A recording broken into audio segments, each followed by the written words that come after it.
Hi everyone.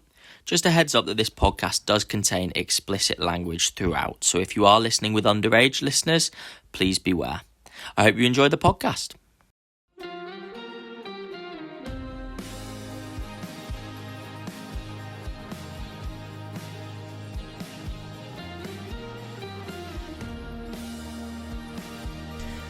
Hello and welcome back to the EMJ PGA Podcast. This is episode 8. Thank you so much for listening. And if you're watching, I know what you're thinking. Where has he gone? Have I sacked him due to his comments that he's made over the last few weeks? He actually has been pretty well behaved over the last few weeks, and I'm impressed, to be honest with you. But no, I haven't sacked him. Truth be told, you've just got me today. You've just got me, and the reason being my beloved football team are playing at 8 o'clock on a Monday night, which is exactly when we record. Now, I've sacrificed Ben for us to get a result tonight, so just watch us drop an absolutely horrific performance. Me to get annoyed and think, why did I not just speak about golf for 2 hours with my mate like I have done the last few weeks? But good news, he's going to be back later on in the week. We're going to tape another podcast, a follow-up podcast to this today on Wednesday night, and that'll be ready for you on Thursday. As always, thank you very much to all of you who have played a part in interacting with the podcast over the last few weeks. Slightly different setting for me as well. Hopefully you're enjoying this bit of a lighter setting. Hopefully you don't hear the dogs that I've got sat down to my left here. Hopefully they don't go off mid-podcast. If they do, I'm going to trust in this microphone, which hasn't been working the last 2 weeks. 4 podcasts worth of no microphone. I've even had technical nightmares trying to get it set up today. I need to find a way around it. I think the future is going to be no headphones. I think that results in the microphone actually working.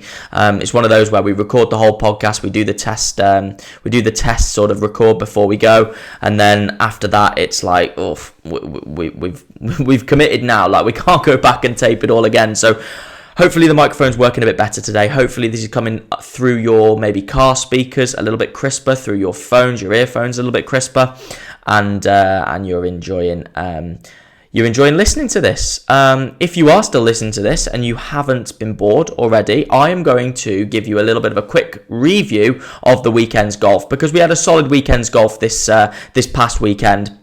We obviously had a big event on the PGA Tour. We were at Riviera for the Genesis Invitational Tigers tournament, which ended up being a lot closer than I thought it was going to be. Maybe when we were midway through Sunday afternoon over in Los Angeles. But I just thought we'd review a bit of that. No live golf this week. We had 2 weeks back-to-back of live golf, so they're on a little bit of a break. I need to check where they're going next. Maybe you guys will be able to tell me. I'm not the keenest follower of live golf, but Anthony Kim got me in my feels last weekend, so I was happy with that, and I'm looking forward to see where they go next. And we also had a little bit of golf on the DP World Tour in Africa, proper safari golf this past weekend, and we'll touch on that a little bit as well. So my job is to give you a review of the weekend, give you my heater of the week, and then we will wait for Benjamin Hartshorn to come back in on episode 9 and he will give you his flop of the week, which he enjoys doing so much. He enjoys just killing professional golfers for underperforming in 1 week of their life or 2 days of their lives, which for your entertainment is probably fantastic. From my point of view, I think is sometimes a little bit harsh, but I also did tell him to do it because he was so enthusiastic about it on our live streams last year. Enough of me blabbering on. The Genesis Invitational. Jacob Bridgeman picks up his first ever PGA Tour win. What a place to do it as well, at Tigers tournament, okay? He becomes part of a winner's circle at Riviera that excludes Jack Nicklaus, most successful major golfer of all time, Tiger Woods, in my opinion, the greatest golfer of all time, and we had to throw a little cheat one in there because it also excludes Rory McIlroy, who almost was one shot shy of a playoff, almost hunted him down on Sunday. We'll talk about his performance for me last night, for you a couple of nights ago, in just a moment. But Jacob Bridgeman just showing the importance of the putter. Last episode we talked about building our Tour Pro, and me and Ben went back and forth about, okay, would we rather be elite at driving or would we rather be elite at putting? Well, there was a strike in Ben's column last weekend because Jacob Bridgeman got hot with the putter. I mean, he was absolutely fantastic. Some stats here from TaylorMade, okay? He averaged over the week 7.3 strokes gained on the greens, okay? He was 4th in total distance of putts made, which I believe was about 91 foots worth. And he has now gone 179 holes without a 3-putt, okay? I want you to imagine that. Imagine I say to you, okay, in your next 179 holes, you're not going to have any more than 3 putts. Even if you never made a 1-putt, you take that. Yeah, knowing that as soon as you get it on the green, you're getting down in 2. That is an absolutely massive advantage. And obviously at his level, there's a fair few 1-putts in there as well. Not so much yesterday, not so much last night, Sunday. But still, it was an absolutely fantastic performance on the greens from Bridgeman. He's the first player outside the World Golf Ranking top 50 to win on tour this year, which I thought was really, really impressive. And his resilience last night was absolutely fantastic. Like he said, I noticed commentators say that he's a leaderboard watcher. He takes note of where he is on the leaderboard and making sure that he's aware of other people that are getting hot, i.e. a Kurt Kitayama who fired a fantastic final round 7 under par yesterday. He had to be aware. He had to be aware of that. And obviously, this is something that I want to ask you guys. Are you team leaderboard watcher or team stay in your lane and do your thing? I think you have to be a leaderboard watcher. I actually will disagree with you if you sort of suggest anything other than being a leaderboard watcher.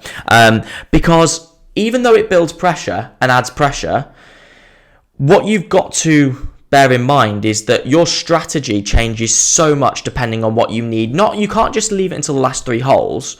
You have to, I always gave myself a rule. If it's an 18-hole tournament, which I've played a fair few of the last couple of years, I give myself a 6-hole buffer to change my strategy depending on where I am on the golf course. So I'll play 12 holes in my lane, and then the 6th, with 5-6 holes to go, I'll have a look at the leaderboard. Because you need to know, okay, am I firing into the middle of green still? Am I maybe taking a different line up a fairway just to give myself a better angle in to approach a pin a little bit more aggressively? The negative to being a leaderboard watcher is it obviously builds pressure. So if you're aware of other people getting hot on the golf course, in Bridgman's case, that was Kurt Kitayama, who shot a fantastic final round 7 under par to get within 1 of him eventually. That obviously builds pressure. It obviously builds a little bit of anxiousness, nerves, okay, because you know, okay, well, he might not stop making birdies here now, and I've got to sort of put my foot on the gas in a situation where I really probably don't want to. And I thought, with all things considered, Bridgman, he shot a final round 1 over par, but you've got to bear in mind where he was at contextually. And I thought he did fantastic. You know, as I said, no 3 putts, no silly mistakes. He got really unlucky on, it was par 5, approaching into a par 5. I want to say it was the 14th, 15th, or it might have even been earlier than that, sorry. But he had a little bit of mud on his golf ball and just snapped off the face about 20, 30 yards left of his target. You know, little things like that, but he didn't let it get to him. His caddy did a fantastic job, I thought, throughout, just keeping him calm, going through the process over outcomes. That's what really, really stays true with a lot of these players and a lot of these victories, is that they don't really change their process. And you can rewind that back to last weekend at Pebble Beach. Bridgman, again, he's probably thinking, oh my God, I'm losing a bit of money here now. He finds himself on the beach, down on 18 there. He hits it up against a cliff and it fires back into the water, and you're thinking, oh my goodness, like me and Ben discussed that last weekend. We said, oh my goodness, how did he walk away with a 6? But he zoned back in. He went through his processes. He made a fantastic up and down in the windy conditions and only walked off losing a shot, you know. And I thought that was absolutely fantastic. Little things like that, you look back at those and you go, okay, that's why he held it together under pressure. Because let's be honest, we were all thinking it. We were all thinking it like he might fold here now. Riviera, first tour win, Tigers tournament, McIlroy behind you. It's easy for your backside to fall out from underneath you in that situation. And I thought he did absolutely fantastic, and he admitted it as well. He came off the golf course, even though he looked pretty composed, he admitted he was bricking it. I thought it was fantastic from Bridgman, so congratulations to him, and hopefully now we can see him kick on. Not the most entertaining player in the world, very routine orientated, but as a coach I love that, you know, and we can use him as a role model going forward. Contenders, obviously we just touched on Rory McIlroy. He was obviously the closest to Bridgman going into Sunday, 6 back. He ended up 1 back. You could go, oh, valiant effort, but the fact that Bridgman only shot 1 over, you know, you can look back at that and go, opportunity missed. And he didn't have a putter for 35 out of his final 36 holes, and the only time he had it was the last hole of the tournament when it was too little too late.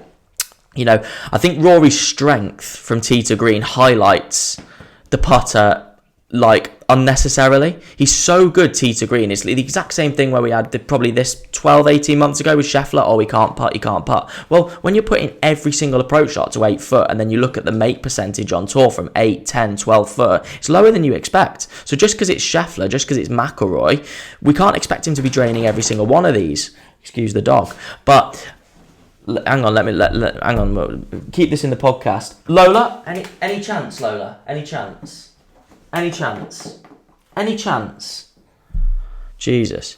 But just because it's McIlroy or Scheffler, we can't look at it and go, oh my God, they were awful on the greens today.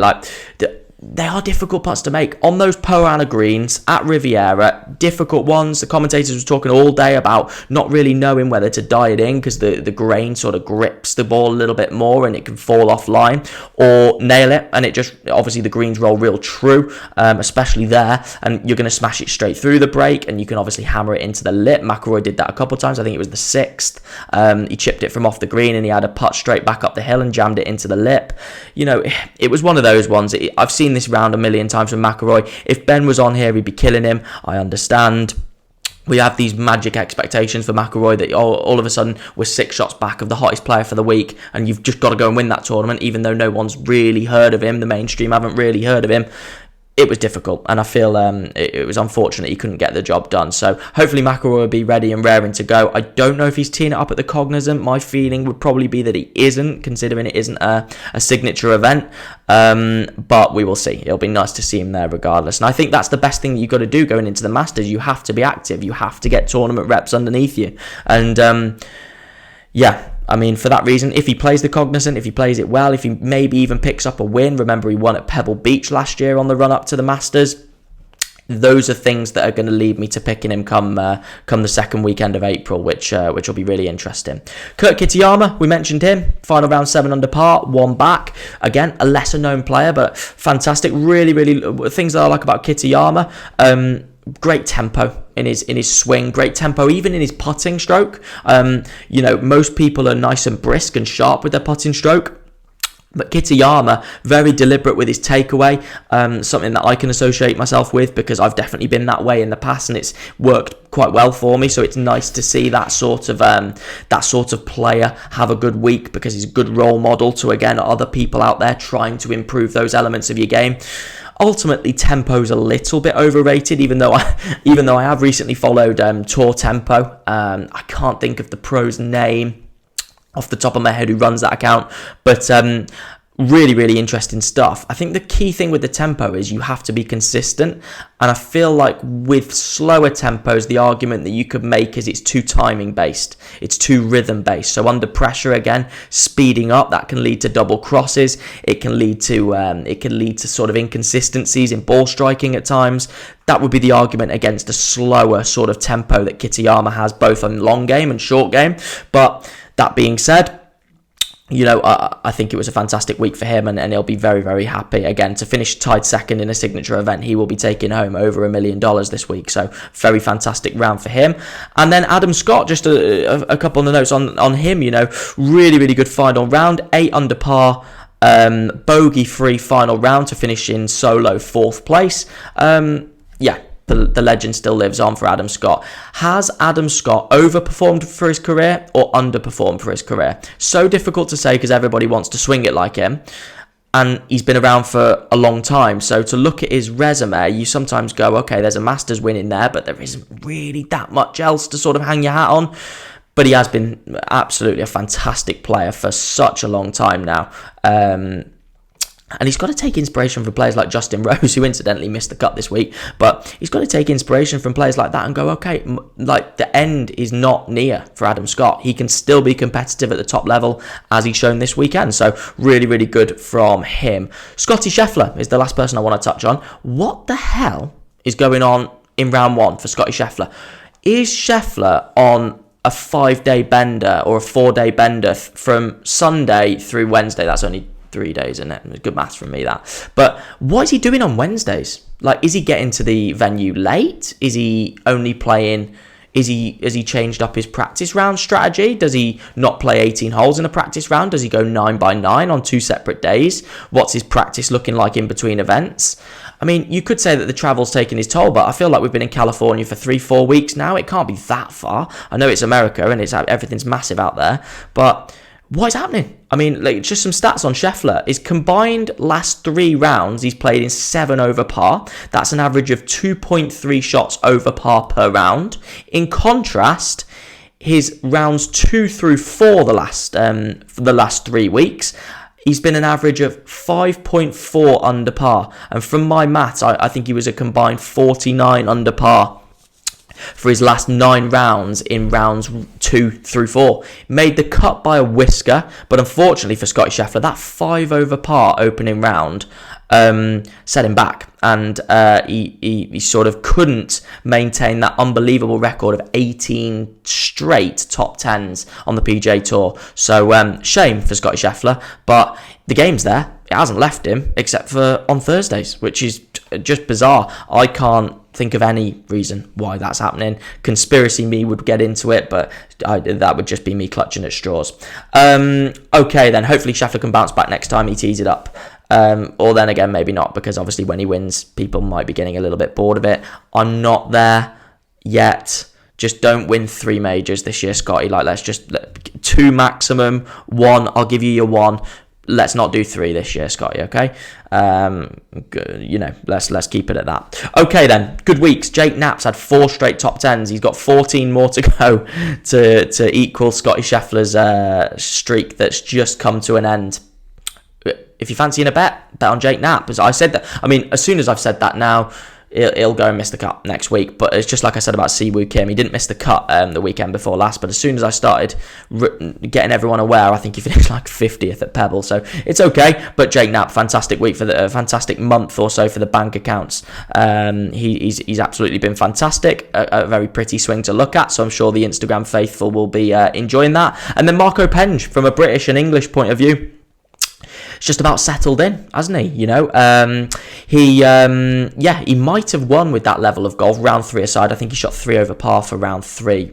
So again, going into the weekend, leading on tour, where you're one of the last groups out, all of a sudden that pressure, like, you think these golfers don't feel pressure, you think these elite level pros don't feel pressure. I mean, they do, and like I say on most of these podcasts, it is so incredibly hard to win a golf tournament. I had one of my mates message me on Friday and he said Marco Penge top 5, and I didn't say this back, so I can't exactly hang my hat on this and go, oh, this was my opinion. But in the back of my mind, I'm thinking, oh, I need to see that to believe it, because it's not easy to keep a really solid leaderboard topping level of golf up for 4 days, especially when you're new to the tour like Marco is. Having said that, tied 12th, really solid finish for Marco. So really, really good. Absolute beast off the tee he is. So it'll be interesting to see how he moves forward. And he might be a name to watch out for this week at the PGA, at PGA National at Cognizant, which might be one of my picks on Thursday, which we will do on Thursday. Okay, I've got to slow down how fast I'm speaking. Come on, man, relax. I haven't got Ben here to like pass it over, so I'm trying to, and I've also got a little bit of a time constraint today, so I'm trying to keep this podcast as short as possible for you. So excuse the really, really fast speaking, but yeah, Marco Penge, congratulations on your week. My man, notable missed cuts, Justin Rose, winner 4 weeks ago at the Farmers, missed the cut. Chris Gottrop, winner 3 weeks ago.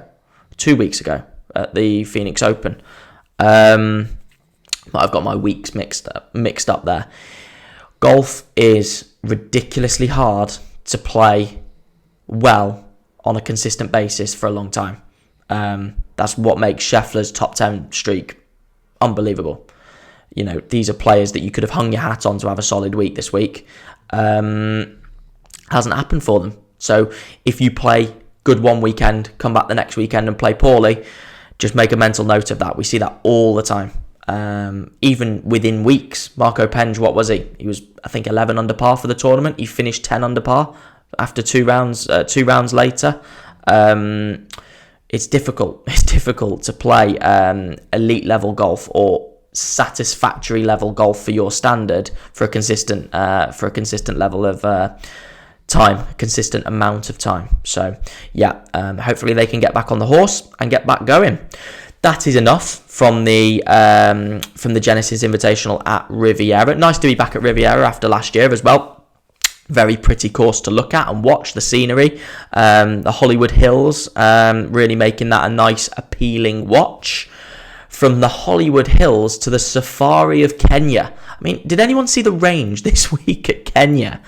I mean, fair play to them. I think it was I don't know what, international course or golf and country club. I feel like it probably would be country club out there, because it is in the country out there in Kenya. I think it was the Karen Country Club or Golf Club. Apologies if I'm getting that wrong. But the range out in Kenya, I mean, it's both baffling and also I'm really, really jealous that I've never played it. I'd love to go and play that golf course. There's like literally, it looked quite wet for Kenya. Maybe I've got like my weeks and months mixed up. But it looked quite wet, and yeah, maybe it's rainy season in Kenya. Having said that, getting to the point, it just looked like an elephant would just walk across the range. Like, imagine that target practice, like they just smash the elephant. Like, what sort of target practice would that be? But enough about moving targets on the range at Kenya, which would probably get me in trouble with the WWF or animal rights organisation somewhere, even putting forward the idea of that. I'm sure I'll just leave that to Ben to probably put forward. Let's talk about the actual golf. Casey Jarvis picking up the win, finishing 25 under, winning by 3, which was really impressive. And the point I wanted to make was the South Africans are absolutely dominating the DP World Tour. Like, if you fancy a little bit of a bet on the DP World Tour, just look at the South Africans at the moment. You know, they are absolutely on fire, consistent finishes. Ben's talked a lot about Jaden Sharper recently, who's been really, really in good form. But this week it was Casey Jarvis, and not long after him we had Henny du Plessis, who had the low round of the week, 9 under par on Friday. Really impressive performances from those guys out there. Obviously, in their home continent of Africa, they probably would have felt nice and comfortable out there. No real time difference from what I'm aware from South Africa to Kenya. I know it's obviously miles away, but I don't think there's a time difference. If so, it's not by much. You know, they don't have to do much traveling. I don't think they've been pretty local. They've obviously come over from the Middle East, but I think they've had a week to settle into that event. So, you know, not surprised to see the South Africans up there. And they had a really, really good week. However, the story of the week for me was none other than Ngoroge Kibugu, all right? The Kenyan home man who beats the cut, makes the cut.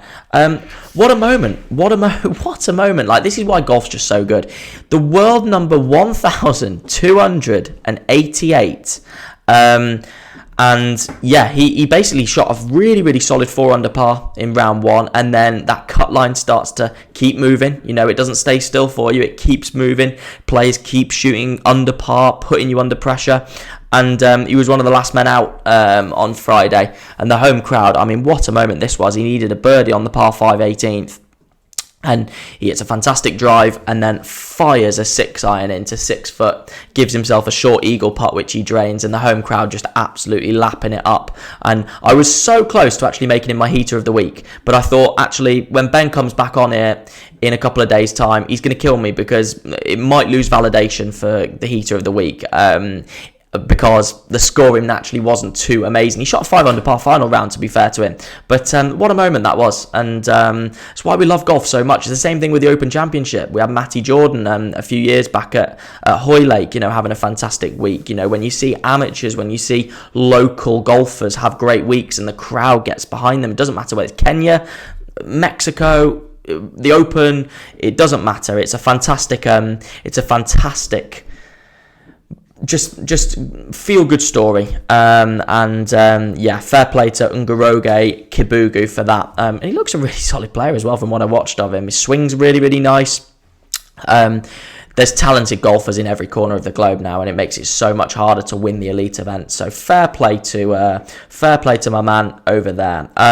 And we will wrap it up now by giving out the heater of the week, which I just mentioned. As I said, Henny du Plessis, 9 under par on the DP World Tour. You look at the scoring average compared to Riviera and you go, okay, Riv was probably playing a little bit harder despite the soft conditions earlier on in the week. So I'm not going to give it to Henny du Plessis. I'm not going to give it to the winner like I've done a couple of weeks back, or a winner on either tour a couple of weeks back. I'm going to give it to Adam Scott, who, something about heater of the week when I find out they've gone bogey free. Like, I think John Rahm did it a couple of weeks back on Live, or maybe even a week ago on Live. And bogey-free round of golf where you go seriously deep. I mean, it's just, not only is it fantastic quality, but it's also squeaky clean. You know, Henny du Plessis in his 61 9 under par, by the way, had 11 birdies. So you could look at that and go, okay, in terms of the heat of the heater, maybe Henny du Plessis was a little bit sharper, but he did throw in a couple of bogeys. Adam Scott, final round, Sunday, trying to post a number. He got in at the clubhouse lead from what I can remember. In fact, he must have done.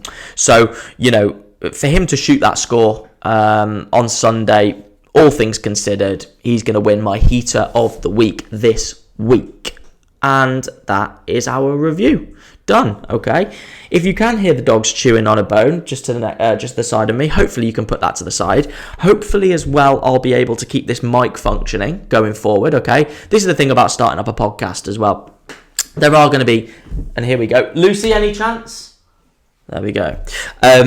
But yeah, this is the thing about starting off a podcast. There are going to be some inconsistencies. There are going to be some technical difficulties, as the dogs are sort of providing here now. But we're going to work our way through it. And hopefully you can see past those technical difficulties. The audio hasn't sounded awful the last couple of weeks, but I was listening back to the podcast in my car, I think last week, and I just thought something's not right here. And then I tested it out and the mic hadn't been working, I'm pretty sure, for the last couple of weeks. So we will get things pointing in the right direction, and we will do that starting in a couple of days' time.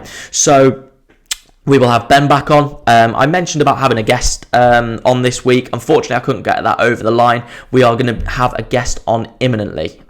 So prepare yourselves for that. Brace yourselves for almost a double interview. Me and Ben interviewing a guest and just chatting golf. You know, chatting golf casually. That's something that I really am looking forward to doing. But we're going to get Ben's thoughts on the weekend's golf just gone. We're also going to properly preview the Cognizant Invitational at PGA National. Okay, I think the PGA Tour moves over to Florida now, which will be really, really interesting to see how all the players cope moving across the country. And we are also going to reopen our competition format discussion that we did last week. We want to hear from you, and we still do want to hear from you. What is the worst or your least favourite club golf competition format? Because there are some bad ones, as Ben highlighted last week. I mean, what the fuck is a waltz? Like, come on, like, that's awful. And I understand that we've got to keep spicing the things up in competitions and club competitions to keep everybody interactive and on their toes, but surely we can cook ones better up than that. I mean, I understand it's the 1 2 3 1 2 3. I mean, I've just negatived my aura so much there, but like, what is that? Like, we can do better than that. And me and Ben are actively thinking about maybe putting forward a format of our own, and we'll see what you guys think about it. We will see what you guys think about it. We'll actually go and play it. And also, which I forgot to say in the opening to this podcast because I was so distressed by all the technical things going on here now, me and Ben played golf last weekend. So I will let Ben talk through our round of golf, the characters that we teed it up with, because we weren't by ourselves. There was 4 of us, and their performances as well. And I'm sure you'll get familiar with those guys on the channel at some point as well, which will be fun. But thank you very much for listening. We will speak to you again on Thursday, and we will look forward to recording another podcast for you. And yeah, that's it. Thank you very much for listening, and we will catch you next time.